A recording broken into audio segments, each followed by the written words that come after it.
رجال الغیب ہوتے ہیں یا فرشتوں کے بارے میں آتا ہے کہ جن کی ڈیوٹیاں لگی ہوئی ہیں جنگلوں میں، تو تم یہ جب کہو گے کہ اللہ کے بندوں میری مدد کرو، تو وہ فرشتے اس جانور کو ہانک کر تمہاری طرف کر دیں گے.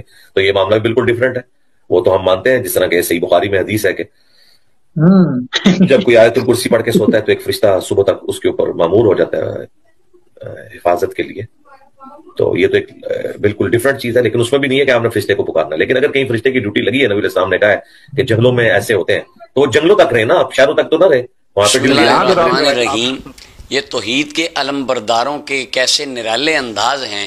یہ ان سے سوال کیا جا رہا ہے کہ ایک حدیث میں آتا ہے، نبی علیہ السلام نے فرمایا، صحیح حدیث ہے، اس کے اوپر تفصیل سے میں پہلے گفتگو عرض کر چکا ہوں کہ آقا کریم علیہ السلام نے فرمایا، جب تم چٹیل میدان میں ہو اور تمہاری کوئی چیز سواری وغیرہ گم ہو جائے اور کوئی قریب موجود نہ ہو، تو تم وہاں کہو عباد اللہ اعینونی اغیثونی، یا اس کو تم اللہ کے بندو تم میری مدد کرو، یا اے اللہ کے بندو تم میری سواری کو روکو، میری مدد کرو.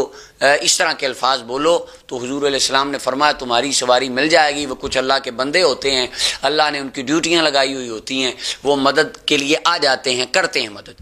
اب حضرت صاحب سے یہ سوال کیا گیا کہ جناب یہ تو حدیث ہے طبرانی کی اور صحیح حدیث ہے، تو وہ آگے سے کہتے ہیں رجال الغیب، ان کو جنگل میں پکارا جا سکتا ہے. یعنی جنگل میں اگر بندہ غیر اللہ کو غیب میں مدد مانگے، پکار لے، اے اللہ کے بندوں میری مدد کرو، تو یہ جائز ہے. لیکن وہ کہتے ہیں یہ جنگلوں کی بات جنگلوں تک رکھنی چاہیے، شہر میں جو پکارے گا تو شرک ہو جائے گا. کمال توحید کے انداز کتنے نرالے ہیں کہ توحید شہر کی اور ہے، اور سٹی سے باہر چلے جائیں گاؤں کی توحید اور ہے، چٹیل میدان کی توحید اور ہے. سبحان اللہ.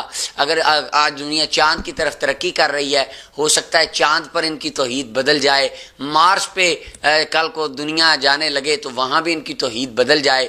اب سمندر کے نیچے ان کی توحید کیا ہے وہ اللہ جانتا ہے.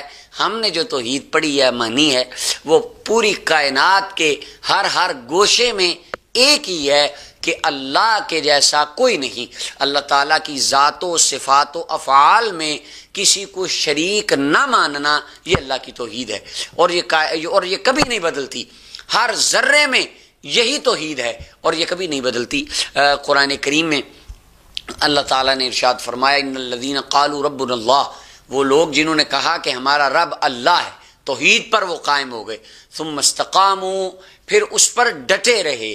یعنی یہ نہیں ہے کہ شہروں میں ان کی توحید اور ہوتی تھی اور گاؤں میں جا کے ان کی توحید، دیہات میں اور چٹیل میدان میں انہوں نے کہا جی توحید اور ہے، ایسا نہیں، بلکہ ثم استقام، اس پر وہ ڈٹ گئے. تتنزل علیہم الملائکہ، ان پر ملائکہ کا نزول ہوتا ہے. اللہ تخافوا ولا تحزنوا وابشروا بالجنۃ التي کنتم توعدون، کوئی خوف نہیں ہوتا ان کو، کوئی غم نہیں ہوتا، ملائکہ ان کو جنت کی بشارت دیتے ہیں. اور قرآن کریم میں بے شمار اس طرح کی آیات ہیں جن میں توحید پر استقامت کا حکم دیا گیا. یہ نہیں کہ شہر کی توحید اور ہے اور میدان کی توحید اور ہے. اور صحیح مسلم کی حدیث ہے، آقا کریم صلی اللہ علیہ وسلم نے فرمایا، حضرت انس بن مالک رضی اللہ عنہ حدیث کے راوی ہیں، فرمایا ثلاث من کن فیہ وجد بہن حلاوۃ الایمان، تین چیزیں جس میں آ گئیں اس نے ایمان کی مٹھاس کو پا لیا. نمبر ایک، اللہ اور اللہ کے رسول سے سب سے زیادہ، کائنات کی ہر چیز سے زیادہ محبت ان دونوں سے کرے.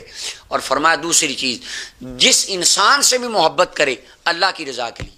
تیسری چیز فرمایا کفر میں جانا، یعنی توحید سے نکلنا اتنا ناپسند جانے جس طرح آگ میں چھلانگ لگانے کو ناپسند جانتا ہے. یہ نہ ہو کہ شہر میں ٹھیک ہے توحید پر قائم ہے اور جنگل میں جا کے تھوڑا سا شرک کر لیا ہے پھر واپس آ گئے، کیونکہ شہر میں توحید اور ہے اور وہاں پر جا کر توحید اور ہے. اگر شہر میں وہ نعرہ لگا لیا تو شرک ہو گیا ہے، جنگل میں لگایا تو عین توحید ہے. یعنی یہ کیسے معیار ہیں اللہ تعالیٰ کی توحید، عقیدہ توحید کے ساتھ یہ کیسا کھلواڑ ہے، اور یہ بالکل ایک مذاق ہے اور یہ عجیب عقیدہ ہے جو 14 صدیوں میں کسی کا نہیں ہے کہ شہر میں آپ یہ کریں تو شرک ہے، جنگل میں کر لیں تو یہ جائز ہے.